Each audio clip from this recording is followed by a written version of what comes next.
तो सबसे पहले रुख करते हैं चुनावी महासंग्राम की खबरों की तरफ।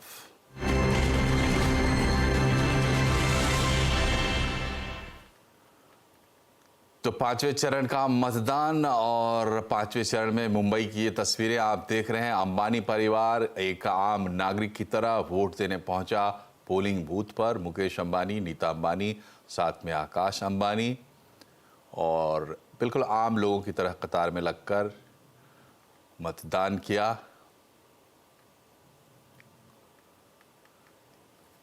और आइए सुनते हैं कि मतदान के बाद क्या कहा नीता और मुकेश अंबानी ने। It is our right and our responsibility to vote, and that's what we are doing. हर एक भारतीय को Please go out and vote. It's our right and our responsibility to do so as a responsible citizen of our हर एक country. भारतीय को vote देना चाहिए। ये मेरी सब अपने देशवासियों से अपील है।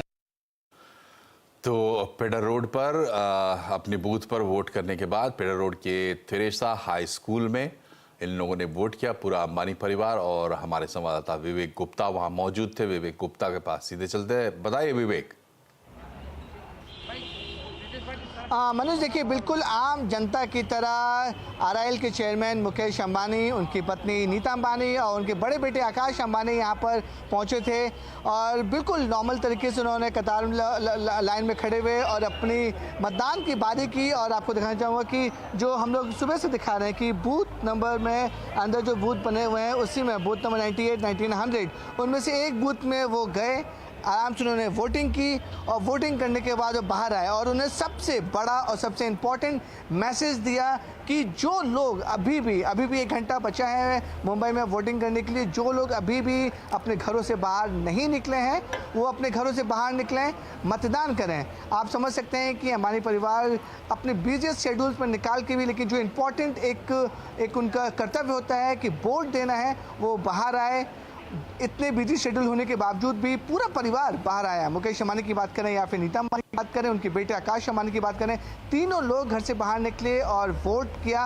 और उन्होंने कैमरे पर मीडिया से ये अपील भी जारी की है कि जो लोग अभी भी घर से बाहर नहीं निकले हैं वो अभी भी समय 1 घंटे का समय है, अपने घर से बाहर निकलें और वोट दें। मनोज, आपको बताना चाहिए कि जब भी चुनाव आते हैं तो हमेशा अंबानी परिवार पूरे परिवार के साथ एक साथ मिलकर आते हैं मतदान करने के लिए। और हालांकि सुरक्षा कारणों की वजह से वो सुबह नहीं आ पाते क्योंकि सुबह भीड़ बहुत होती है, उनकी जो सिक्योरिटी है वो उनको परमिशन नहीं देती है, अलाउड नहीं करती है, इसलिए वो शाम का वक्त तय करते हैं कि जब भीड़ कम हो जाती है तो सुरक्षाकर्मी पहले आके जायज़ा लेते हैं बूथ का कि कितने लोग मौजूद हैं, कितने लोग नहीं हैं। उसके बाद अंबानी परिवार यहाँ पर आता है। और जब भी चाहे हम कोई विधानसभा चुनाव की बात करें या फिर लोकसभा चुनाव की बात करें, हर चुनाव में अंबानी परिवार अपने घर से बाहर निकलता है और बिजी शेड्यूल होने के बावजूद भी वो आते हैं, वोट करते हैं, मतदान करते हैं। और हर बार वो अपील करते हैं कि जो लोग मुंबई में अभी भी अपने घर से बाहर नहीं निकले हैं, बाहर निकलें और वोट करें। इस मतदान करने के बाद भी मुकेश अंबानी और नीता अंबानी ने मीडिया के जरिए लोगों को मैसेज दिया है कि अभी भी समय 1 घंटे का समय बचा हुआ है, लोग अपने घर से बाहर निकलें और मतदान करें और अपने मतदान से मजबूत सरकार को चुनें। मनोज, बहुत बहुत शुक्रिया आपका विवेक। और यही खासियत है मुंबई की, सबकी नज़र रहती है मुंबई पर, चूँकि यहाँ पे बॉलीवुड के सितारे हैं, यहाँ पर कारोबार के दिग्गज और यहाँ पर बड़े बड़े नेता, तमाम वीवीआईपीज। और आप देख रहे हैं अमिताभ बच्चन को, ये भी पूरे परिवार के साथ वोट देने के लिए पहुँचे। बच्चन फैमिली, अमिताभ बच्चन, जया बच्चन दोनों आए एक साथ वोट करने। और इसके बाद बॉलीवुड के शहंशाह कहलाने वाले शाहरुख खान अपनी पत्नी गौरी खान के साथ वोट देने आए थे।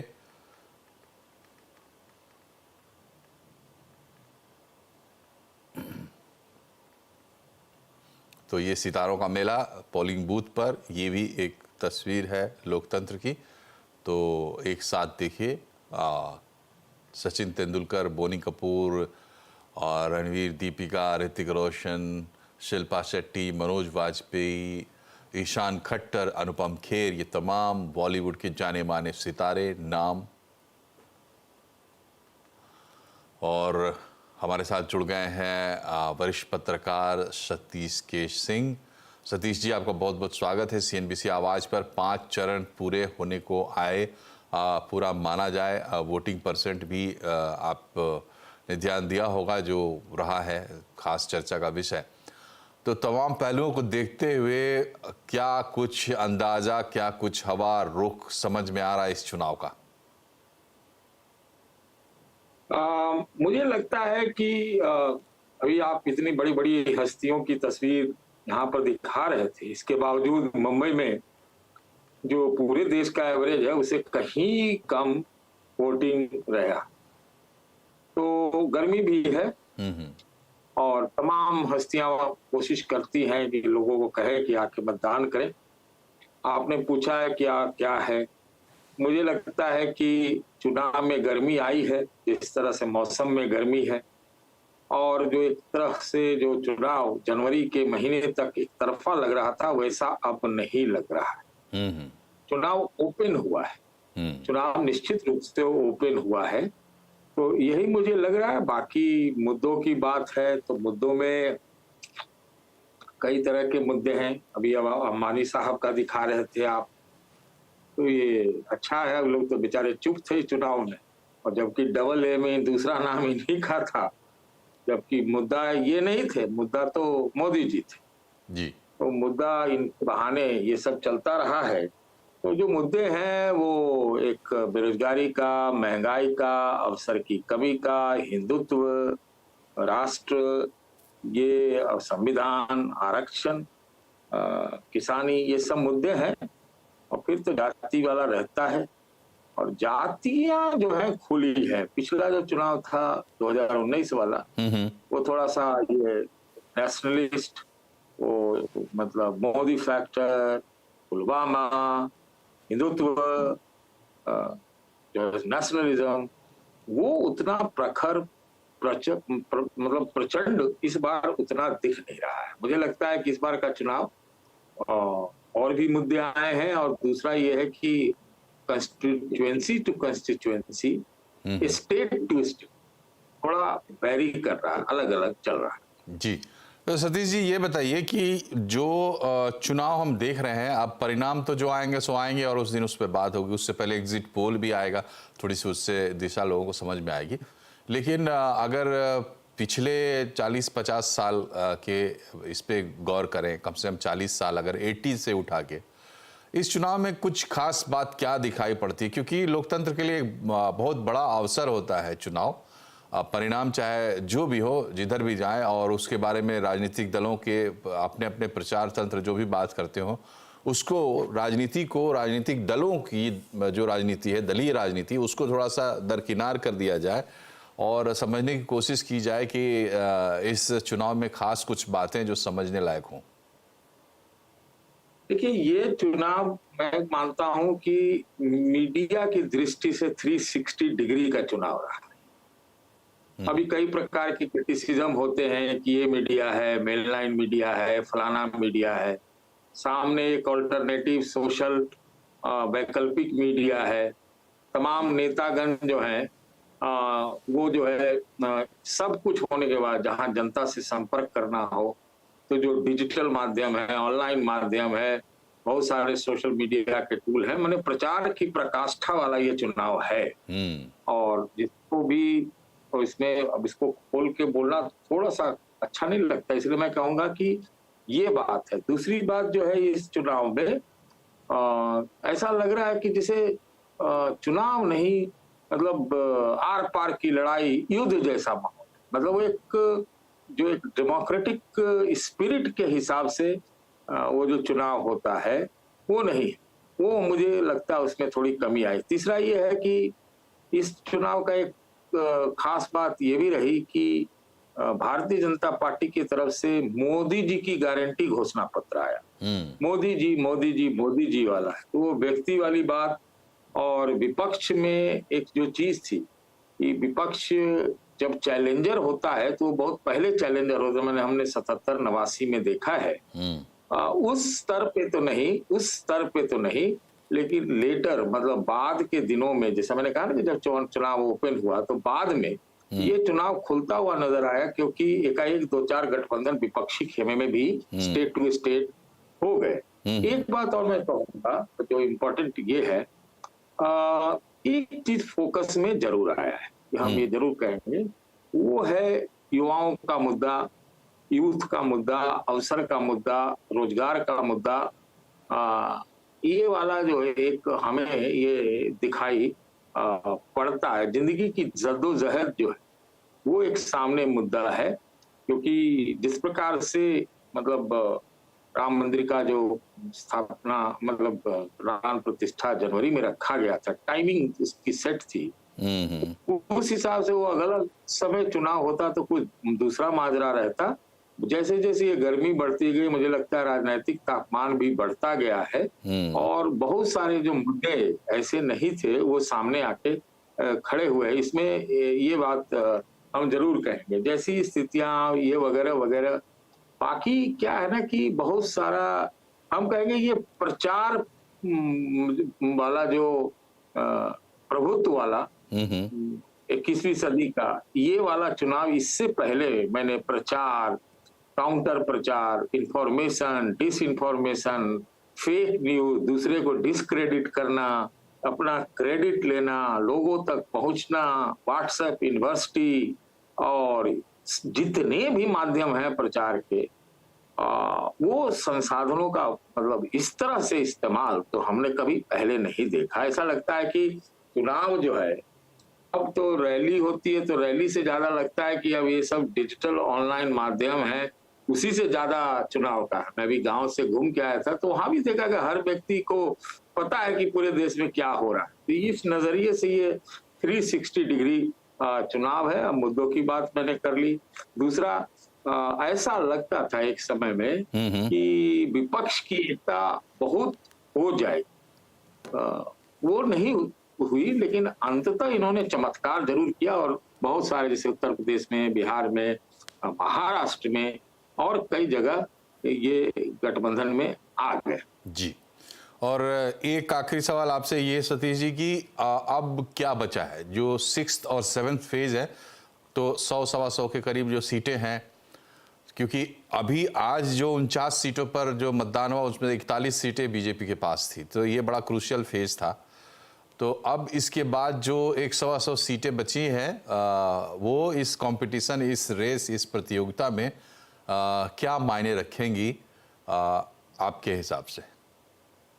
देखिए, अगर आप हमसे सच में पूछिएगा, एकदम जो मुझे लगता है, मैं कोई बायस तो हूं नहीं भाई, मेरा कोई और बाकी मतलब नहीं, ये चुनाव ओपन है। हमको लगता है एक एक सीट महत्वपूर्ण है, एक एक कंस्टिट्यूएंसी महत्वपूर्ण है, उम्मीदवार महत्वपूर्ण है, लोकल मुद्दे भी हैं, लोकल इक्वेशन भी हावी हैं, और इस तरह से कि कोई एक तरफा ये चुनाव हो रहा है, ये बिल्कुल नहीं।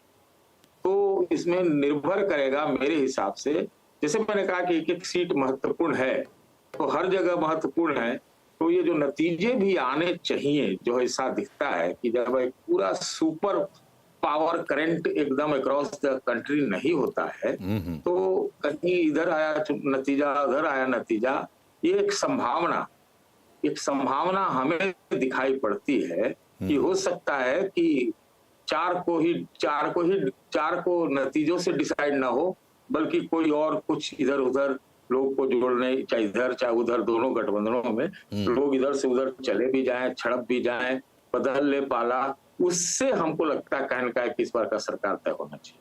चलिए, बहुत बहुत शुक्रिया आपका सतीश जी हमसे जुड़ने के लिए और अपने विचार रखने के लिए। तो ये था आज के मतदान का हाल।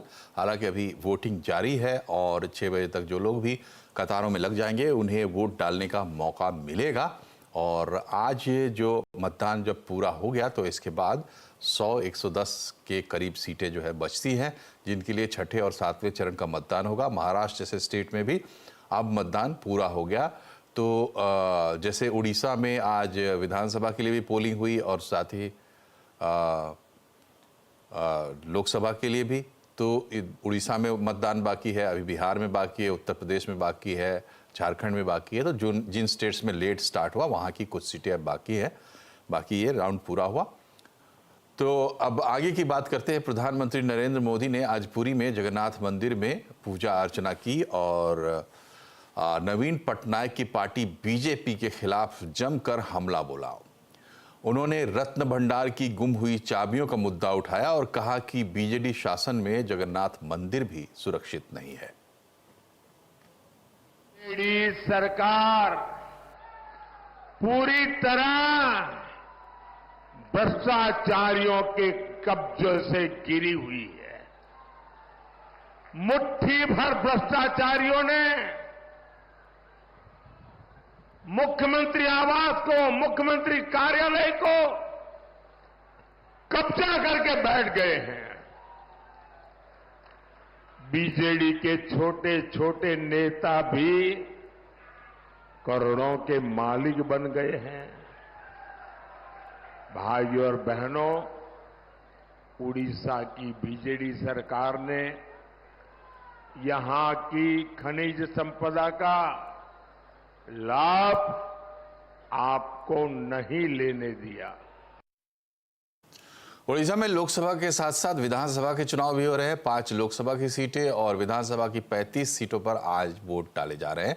अब तक उड़ीसा में 48.95 यानी 49% के वोटिंग की सूचना है। उड़ीसा के मुख्य निर्वाचन अधिकारी के मुताबिक राज्य के सभी पोलिंग बूथों पर शांतिपूर्वक मतदान हो रहा है। अभी तक किसी अप्रिय घटना की सूचना नहीं है।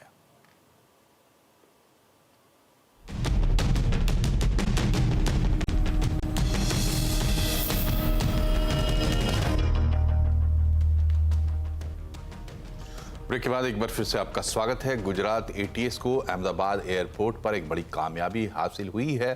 गुजरात एटीएस ने 4 आतंकवादियों को एयरपोर्ट से गिरफ्तार किया है। चारों का संबंध इस्लामिक स्टेट से है। बताया जा रहा है कि ये चारों अहमदाबाद से बाहर जाने की फिराक में थे। फिलहाल पकड़े गए आरोपियों से पूछताछ की जा रही है। और एक बड़ी घटना, ईरान के राष्ट्रपति इब्राहिम रईसी की हेलीकॉप्टर क्रैश में मौत हो गई है। रईसी के साथ उनके विदेश मंत्री की भी मौत हो गई है।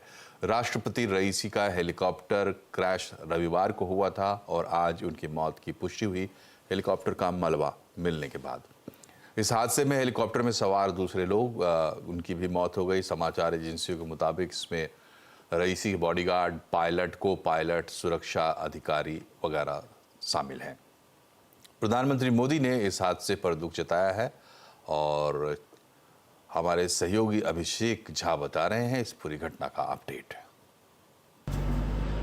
ईरान के राष्ट्रपति की मृत्यु हो गई है और उनके साथ ही ईरान के विदेश मंत्री अमीर अब्दुल्लाहियान वो भी इस हेलीकॉप्टर दुर्घटना में मारे गए हैं। ये दुर्घटना तब हुई जब कल वो ईरान अजरबैजान की सीमा पर एक बड़े डैम का उद्घाटन करने के बाद वापस तबरीज जा रहे थे, जहां पर उन्हें एक और ऑयल संयंत्र का उद्घाटन करना था, लेकिन रास्ते में ही खराब मौसम के चलते ये हेलीकॉप्टर दुर्घटनाग्रस्त हो गया। करीब 15-16 घंटे के बाद जो राहत कर्मी है वो हेलीकॉप्टर को तो लोकेट कर पाए, लेकिन उसकी दशा इतनी बुरी थी कि यहाँ पर किसी भी व्यक्ति के जीवित बचे होने की संभावना बहुत ही कम है।